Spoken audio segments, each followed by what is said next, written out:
Hello student, Sunita education tree पर आज का टॉपिक है क्रिया किसे कहते हैं, क्रिया क्या है, क्रिया की परिभाषा, भेदों की परिभाषा, उदाहरण सहित, यानी कि verb in Hindi with examples. सबसे पहले हम देखेंगे कि क्रिया किसे कहते हैं, कि क्रिया है क्या, उसकी परिभाषा जानेंगे हम। अच्छे से क्रिया को समझने के लिए वीडियो को लास्ट तक देखना, क्योंकि मैंने लास्ट तक मुझे नहीं लगता आपका कोई डाउट इसमें बचेगा क्रिया से और उसके भेदों से संबंधित। क्रिया क्या है कि जिन शब्दों से किसी काम के करने या होने का पता चले, यानी कि किसी भी कार्य के करने का या होने का पता चले, उन शब्दों को क्रिया कहते हैं। जैसे खाना, पीना, पढ़ना, रहना, जाना आदि।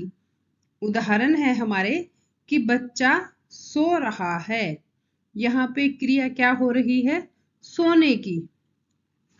रीना सेब खरीद रही है, तो यहाँ पे क्रिया हो रही है खरीदने की।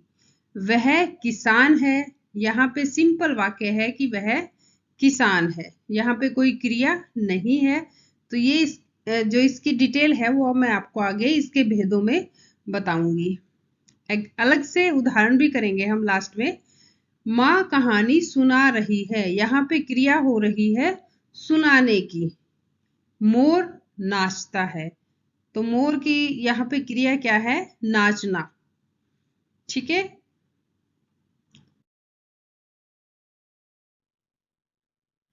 अब क्वेश्चन बनेगा क्रिया के कितने भेद होते हैं, तो क्रिया के दो भेद होते हैं।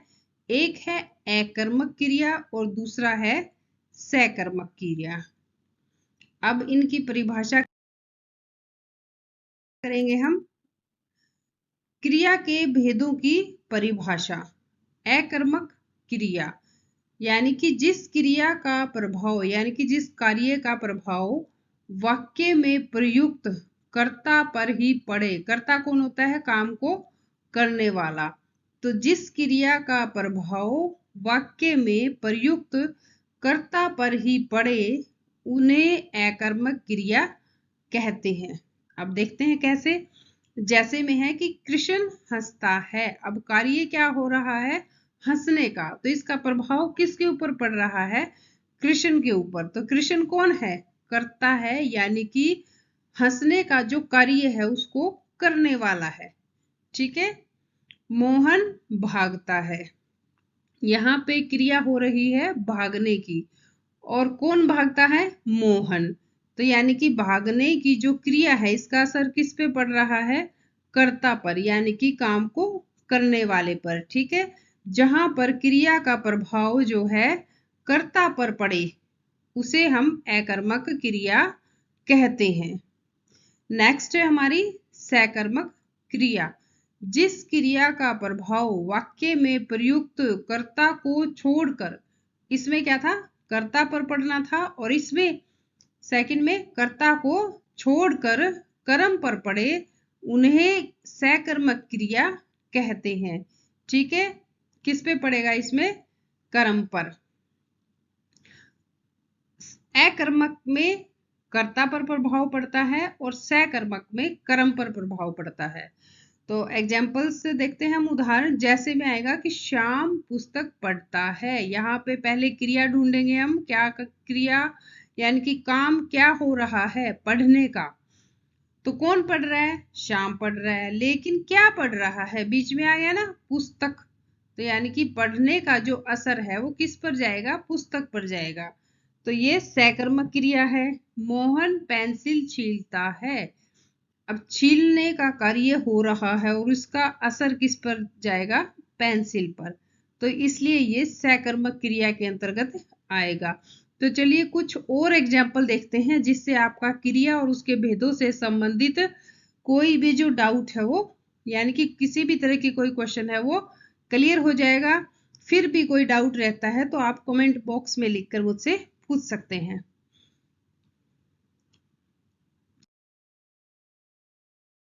तो एग्जाम्पल है हमारा फर्स्ट कि बच्चा सो रहा है। यहाँ पे क्रिया क्या हो रही है, यानी कि काम हो रहा है सोने का। ठीक है, ये सबको पता है ना कि क्या काम हो रहा है। आप लाइन में ये तो ढूंढ लेंगे वाक्य में कि काम क्या हो रहा है, सोने का। अच्छा, सोने का काम हो रहा है, तो इस कार्य का जो असर है वो किस पर जा रहा है, बच्चे पर। कौन सो रहा है, बच्चा। यानी कि ये किस क्रिया का उदाहरण है, अकर्मक क्रिया का। ठीक है। रीना सेब खरीद रही है, यहाँ पे कार्य हो रहा है खरीदने का, और खरीदने के कार्य का असर किस पे जाएगा, सेब पर। क्या खरीदे जा रहे हैं, सेब। क्या लगा के हम क्वेश्चन कर सकते हैं, जैसे बच्चा सो रहा है, क्या सो रहा है, बच्चा सो रहा है। ठीक है, ये करता है, करते कर्ता पे असर हुआ तो अकर्मक, और कर्ता पे असर नहीं होगा तो सकर्मक क्रिया होती है। तो यहाँ पे क्या खरीदा जा रहा है, सेब। वह किसान है, तो यहाँ पे सिंपल वाक्य है कि किसान है कौन, वह। तो ये क्या है, ये भी अकर्मक क्रिया है। माँ कहानी सुना रही है, अब यहाँ पे कार्य हो रहा है सुनाने का। ठीक है, यही काम हो रहा है, और इसका असर किस पे जा रहा है, कहानी पर, क्योंकि कहानी क्या होगा, धीरे धीरे खत्म हो जाएगी। माँ कहानी सुना रही है, माँ जो है वो क्या सुना रही है, तो हम उत्तर दे सकते हैं कि कहानी सुना रही है, तो इसलिए ये क्या है, सकर्मक क्रिया है। मोर नाचता है, अब नाचने का काम हो रहा है। अब कौन नाच रहा है, मोर। ये किस में आएगा, अब अकर्मक में। नहीं, बच्चों को यहीं पे डाउट होता है कि उन्हें पता नहीं चलता कि सकर्मक कहाँ है, अकर्मक कहाँ है। तो आप ये ऐसे जो है आसानी से पता लगा सकते हैं। खुशी ने गीत गाया, कार्य हो रहा है यहाँ पर गाने का। तो हम क्वेश्चन करेंगे, खुशी ने क्या गाया, गीत गाया। तो गाया का असर किस पे आएगा, गीत पर, यानी कि कर्ता पर। खुशी पर कोई असर नहीं है, तो ये है सकर्मक क्रिया। नेक्स्ट है, मोहन दौड़ रहा है, तो यहाँ पे कार्य क्या हो रहा है, दौड़ने का। तो कौन दौड़ रहा है, मोहन। तो कर्ता पे असर आया ना, तो ये है हमारा अकर्मक। वह हिसार गया, अब कार्य हुआ जाने का, यानी कि गया। कहाँ गया, हिसार गया। तो अब ये किस में आएगा, सकर्मक में। ओके।